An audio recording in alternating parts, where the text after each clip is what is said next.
high school in Jakarta, an elaborate saga. I so hate you for making me wish I came out smarter.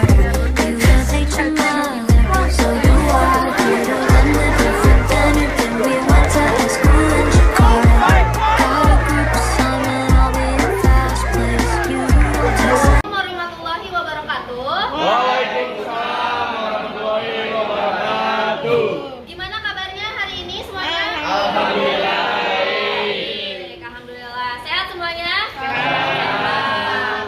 Tadi pagi cuci tangan dulu nggak? Cuci. Ya, bagus. Oke. Sebelum kita memulai pembelajaran hari ini, KM-nya siapa? KM-nya Aul ya. Aul silakan untuk memimpin doa terlebih dahulu. Sebelum memulai pembelajaran, alangkah baiknya kita berdoa menurut kepercayaan masing-masing. Berdoa dalam hati mulai. Sudah selesai.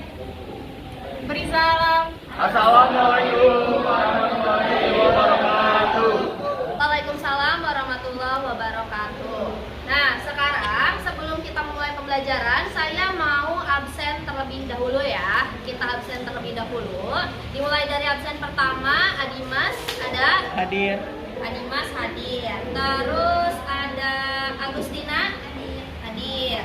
Lalu ada Andika? Hadir. Oke, semuanya hadir ya hari ini? Hadir. Semuanya hadir. Nah, saya akan menyampaikan tujuan pembelajaran hari ini. Kita akan belajar tentang ketimpangan sosial.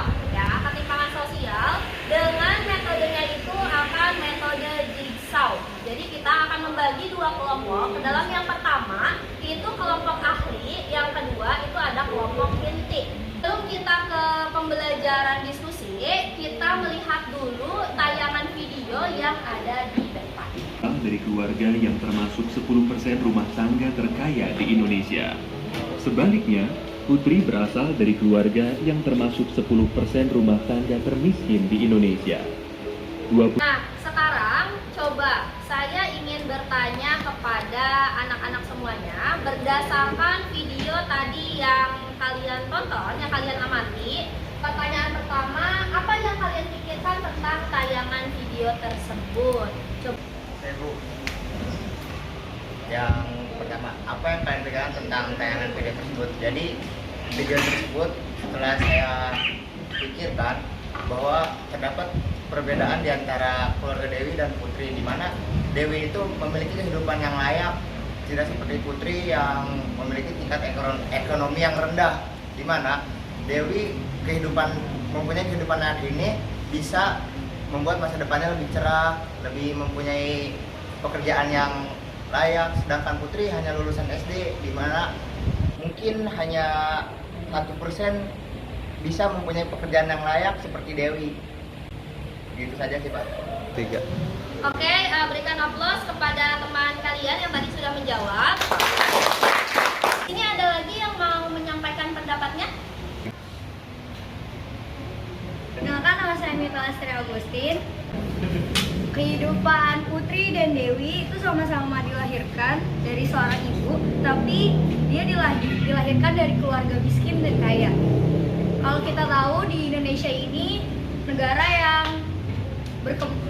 belum berkembang, negara yang maju, tapi banyak orang-orang yang masih miskin, tidak rata gitu untuk bantuan-bantuannya.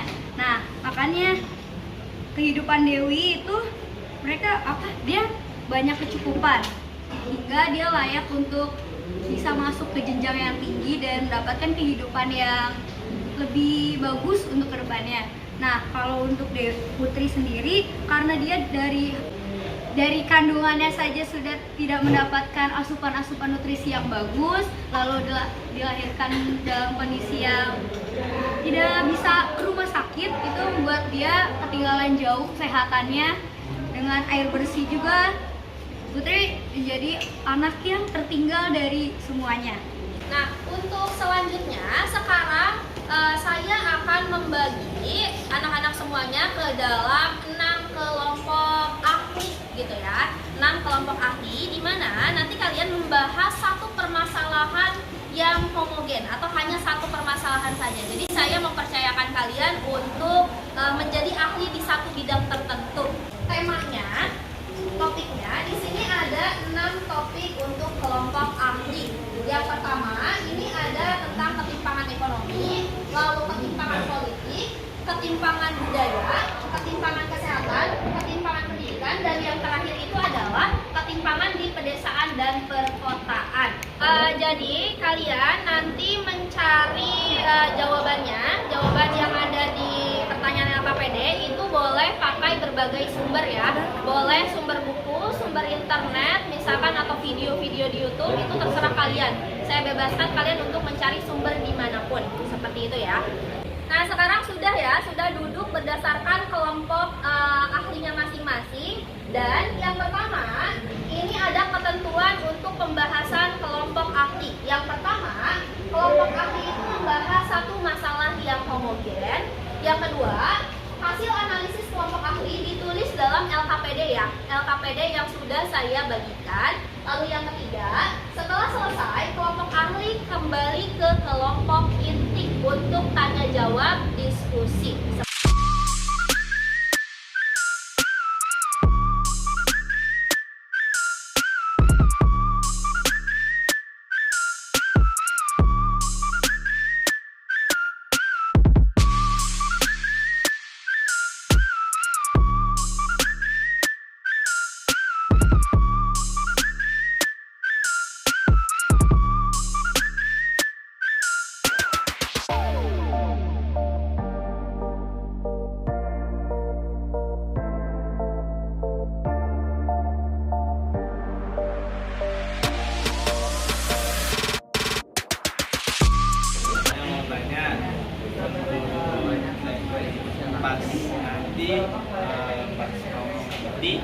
Nanti metodenya gimana?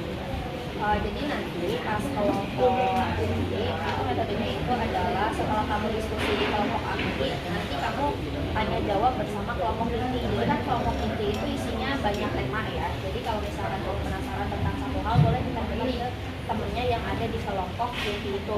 Semuanya sudah selesai diskusinya?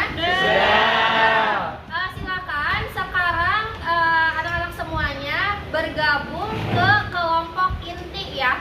Ketimpangan politik ingin menanyakan mengenai ketimpangan kesehatan. Bagaimana solusi untuk mengurangi dampak dari ketimpangan kesehatan? Meningkatkan fasilitas kesehatan seperti rumah sakit, puskesmas, dan menambah jumlah tenaga kerja medis, serta menyamaratakan fasilitas kesehatan di daerah terpencil. Saya dari kelompok ahli 4 ingin bertanya, apa dampak dari ketimpangan ekonomi bagi masyarakat? Saya Mira Sari Agustin dari ahli ketimpangan ekonomi. Saya akan menjawab dari Naura. Dampaknya yaitu kelompok berpendapatan rendah tidak mampu mengakses kebutuhan dan pelayanan dasar seperti makanan, kesehatan, dan pendidikan, sehingga memperlambat proses pembangunan manusia yang diukur dengan indeks pembangunan manusia atau IPM. Saya Roya dari ahli kesehatan. Ini bertanya kepada ahli ketimpangan ekonomi. Bagaimana solusi agar ketimpangan ekonomi bisa diminimalisir? Melakukan distribusi kekayaan dari kelompok atas ke kelompok bawah. Terus mendorong perkembangan kelas menengah terhadap perubahan di kelas menengah. Pertumbuhan inklusif dengan kelompok masyarakat bawah harus tumbuh lebih cepat jika dibandingkan dengan kelompok masyarakat atas. Saya ahli ketimpangan ekonomi yang bertanya kepada ketimpangan pedesaan dan perkotaan.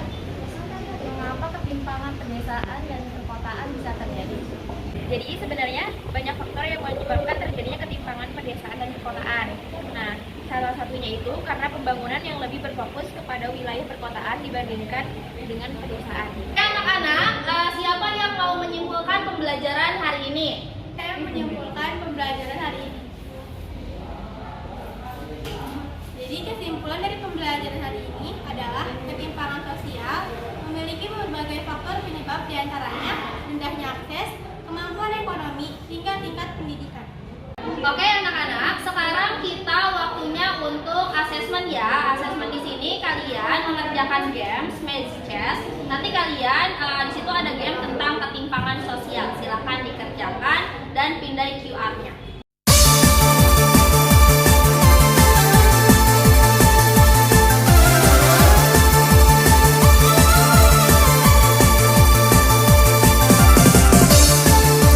Oke anak-anak, pembelajaran hari ini dicukupkan sekian. Kurang lebihnya mohon maaf. Wassalamualaikum warahmatullahi wabarakatuh.